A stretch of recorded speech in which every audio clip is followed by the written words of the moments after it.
My pregnant wife's mother pulled me aside at the baby shower and straight up told me my wife had made a mistake marrying someone who couldn't even buy a real house. Then she tossed in, "Thank God her ex is still around to offer emotional support." My wife just laughed and rubbed her belly like it was nothing. My face was burning. I wanted to scream, but I just nodded and kept setting up the chairs. 3 days later, my phone blew up with over 30 missed calls. I'm 33 and never thought I'd be posting here. Honestly, my hands are shaking while I write this. I've read stories on here for years, and now I'm living one. I met my wife, Leah, 4 years ago through mutual friends. We clicked fast. Got married 2 years later, and now she's 7 months pregnant with our first child, a baby girl. I was so excited when we found out. But then this weekend happened. Last year, we bought a small house in an older part of town. It's got problems. Old kitchen, pipes that need work, the backyard's just dirt. But it's ours. No help from family. I've been fixing it up myself every weekend. Leah acted like she was happy. Or maybe I just wanted to believe that. Her mom, Adelaide, has been awful from day one. She drops little jabs like, "Oh, you work with computers? Or, "This neighborhood's interesting," with that tone that says exactly what she thinks. I usually bite my tongue. Leah would brush it off with, "That's just Mom," and change the subject. This weekend was Leah's baby shower, and we decided to host it at our house. Adelaide tried to convince us to rent a venue, of course, using that same judgmental voice. I spent the whole week prepping. Repainted the living room, fixed a broken porch step, installed new lights in the dining room. Everything had to be perfect. The day of, I was already sweating through my shirt setting up chairs we borrowed from Leah's cousin. Our AC barely works. Adelaide showed up an hour early with one of her church friends. They walked through the house like they were inspecting a fixer-upper they weren't gonna buy. I was setting up the last row when Adelaide came up and literally backed me into a corner, her friend standing there, just watching. She leaned in, all fake sweet, and said loud enough for others to hear, "My daughter made a huge mistake marrying someone who can't even afford a decent house. Look at this place. Roof probably leaks. Floors creak. That bathroom? Yikes." I said nothing. She kept going. "Thank God Ruben's still around. He just bought a gorgeous new place in Lakewood Hills. 5 bedrooms, home theater. Now that's where a baby should grow up." I looked over at Leah across the room. She was with her sister and a couple friends, and she giggled, rubbed her belly and laughed like she didn't just hear her mom trash me and our home. I stood there, fists clenched so hard my nails dug into my skin. But it was her baby shower. Our house was full of guests, so I forced a smile and said, "I'll go grab more chairs," then walked off like some spineless fool. The entire shower, Adelaide kept it up, dropping stories about Ruben and Leah's college trip to Cabo, asking if the nursery wasn't a little too small for a baby. I stayed in the kitchen, bringing out snacks, refilling drinks. No one really talked to me, except Lauren, Leah's sister, who gave me this sad, almost apologetic look. After the last guest left, I was cleaning up while Leah sat on the couch opening gifts. I asked her if she heard what her mom said. She sighed, rolled her eyes, and said, "Mom's just concerned. This house is kind of a mess, and your job isn't exactly stable, Jensen." That stung. I've never shared much about my finances with her family, but I make good money. I'm just smart with it. Yeah, I got laid off once last year, but I landed another job within a few weeks. And what was that laugh about? When she insulted our home, the one we picked together. Leah got defensive and snapped, "You're being dramatic." I was laughing at something Lauren said. "Not everything's about you." But I saw her face. I know what I saw. We went to bed without saying another word. The next morning was icy. Her phone kept buzzing, and every time I walked by, she tilted it. Away. Red flag number 1. I was in the garage looking for paint when I heard her phone ring on the kitchen counter. Caller ID said, Reuben, red flag number 2. Later, I overheard her on the phone in our bedroom whispering, I know, Mom. Yeah, he's being difficult. Again. No, I haven't told him yet. I know the timing is bad. Told me what? That night, she told me she was going to her mom's to help with some baby stuff her cousin dropped off. She didn't come home until after midnight. Red flag number 3. The next morning, while she was showering, I did something I'm not proud of. I checked her phone. Messages between her and her mom. So many of them. About Reuben. About how I wasn't enough. About how the baby deserved better. And then I saw it. Adelaide had texted her. Reuben said the offer still stands. You wouldn't have to worry about money ever again. Think of the baby. Leah responded, I know, Mom. I'm thinking about it. I froze. I couldn't breathe. I confronted her. We had the worst fight of our marriage. She stormed out, said she'd stay at her parents' place until I stopped being paranoid. That was 3 days ago. This morning, I woke up to a phone full of missed calls. Over 30. 18 from Leah. 12 from Adelaide. Voicemails. Texts. I haven't opened a single one, because last night Lauren showed up crying. And what she told me? It shattered everything. For months now, Adelaide has been working with Reuben behind my back, meeting with him weekly, trying to convince Leah to leave me. She's been telling their entire family that I can't support my wife or the baby, spreading rumors at church, that the baby might not even be mine. But the worst part? Reuben isn't just an ex. He's Adelaide's godson. Their families go way back. She always hoped Reuben and Leah would end up together. When Leah married me instead, Adelaide never accepted it. Lauren showed me screenshots of a group chat between Adelaide, Reuben, and Leah. They've been house hunting, looking for a place for Leah and the baby. Without me. Adelaide's been funneling money into Leah's personal account. Money from Reuben. And in the chat, they talked about what they'd do once the baby comes. Adelaide suggested filing for emergency custody as soon as the baby is born, claiming I'm unstable. They were planning to cut me out completely. And Leah, my wife, the woman carrying my child, she was part of it. After Lauren left, I sat on our couch all night, staring at nothing. Couldn't cry. Couldn't even feel anything. Just numb. Our wedding photos sat on the shelf, watching me. The house we built last summer. The ultrasound photo still stuck to the fridge. The half-painted nursery just down the hall. The next morning, I called my buddy Otis, most level-headed guy I know. Told him everything. He came right over, coffee and donuts in hand, sat me down, and said something that flipped a switch in my brain. Stop reacting. Start documenting. That's all I needed to hear. For the past 3 days, that's exactly what I've been doing. First thing, I went over our bank records line by line. Turns out Leah's been pulling money from our joint account into her personal one for months. Small withdrawals, $100 here, $50 there. But it added up. Over $3,000 gone. Then I found emails between Leah and a realtor. She's been asking about homes in Lakewood Hills, the same neighborhood Adelaide bragged about during the shower.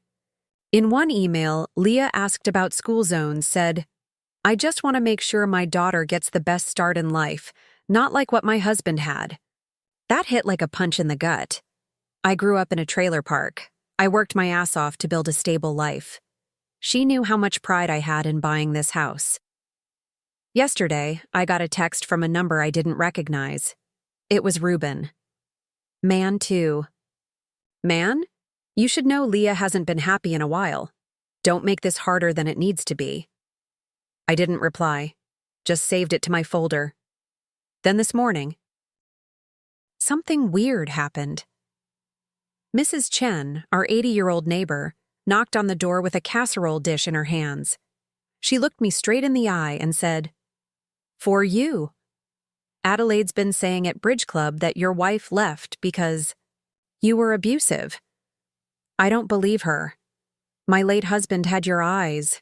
Kind eyes. Abusive. That's what they're saying now. That was the moment something inside me turned cold.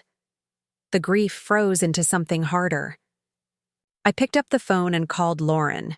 She confirmed it.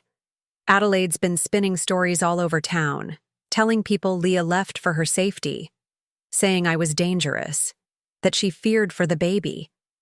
Lauren's been trying to stop the rumors, but Adelaide has way more pull in their world. I cleared off the old desk in the guest room, fired up my dusty laptop, made a fresh email, and created a document called Everything.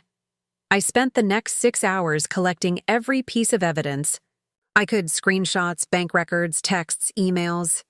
While combing through old threads, I found something even bigger. Adelaide runs this big charity event at her church every year. Been in charge for a decade. I found some emails Leah had forwarded, emails with some serious accounting inconsistencies. Turns out Adelaide's been skimming off the top for years, stealing from the donation pool. That wasn't all. I also discovered Adelaide's been pressuring John, Leah's dad, to refinance their already paid-off house. Why? So Reuben can use the cash for some new business idea. John's been hesitant, the first sign of a spine I've ever seen in him, and Adelaide's been threatening to make up a story about an affair from 10 years ago. An affair that, according to Lauren, never even happened. Who does this? Who manipulates their husband, tries to steal their grandchild, and ruins their daughter's marriage for their own twisted satisfaction? Then it hit me. Adelaide doesn't just want control. She wants my baby. She wants my daughter. Some perfect little do-over to flaunt at church. Reuben gets the family photo, and I get erased. Over my dead body. Around midnight, Lauren called again. She said Adelaide's throwing a fancy gala next month. A church dinner, big fundraiser, media coverage, her big night. And that's when everything clicked into place. This morning, I went full ghost mode. Opened a brand new bank account. Moved my share of our money. Froze our credit cards. Changed every password. Backed up all the evidence to both cloud and a hard drive. Then I called Leah. First time in almost a week. She was crying, saying her mom had gone too far, that she didn't mean for things to get this bad. She wanted to come home. I told her she could come pick up her stuff tomorrow, but only if Lauren came with her. Then she asked if we could go to counseling, try to fix things. I stayed silent for so long she probably thought the call dropped. Then I said, "Is the baby mine, Leah?" She went quiet, then broke down sobbing. "Of course the baby's yours. How could you say that?" But that hesitation, that pause, it told me everything I needed. I told her I'm requesting a paternity test. She didn't speak, just heavy breathing. Then she blew up. "How dare you ask that after everything we've been through? After everything she's done? The nerve, the entitlement. We're doing that test, whether she likes it or not. But here's the thing. Even if she is mine, and God I hope she is, I'm done with Leah. That switch? It flipped. I feel absolutely nothing for her now except disgust. But Adelaide? I feel something darker, something sharp. She tried to ruin my life. She nearly succeeded. And for what? Because I wasn't rich enough? Because our home wasn't fancy enough? Because I didn't grow up with money? She messed with the wrong man. This isn't just about revenge. It's about stopping her before she does it to someone else. And it's starting at that gala. I've already told Lauren what I need. She's in. Otis is helping me organize everything. It's moving fast now. Adelaide wants to play dirty? Fine. But she has no idea who she's dealing with. And Leah, she made her bed. Now she has to lie in it. Tomorrow is the test. And after that, a few key conversations with some people Adelaide knows very, very well. I nodded, smiled, and mentally filed everything away. Over the next few weeks, things picked up fast. The paternity test came back, positive. Leah moved out permanently and stayed with her parents. I spoke with 3 different lawyers. Lauren kept feeding me information. Otis helped me put it all together. I found out Adelaide had been stealing from her church's charity fund for over 5 years. She started small, then got bolder, bigger amounts. The money funded Ruben's failed businesses, designer clothes, and yes, the down payment on a house in Lakewood Hills.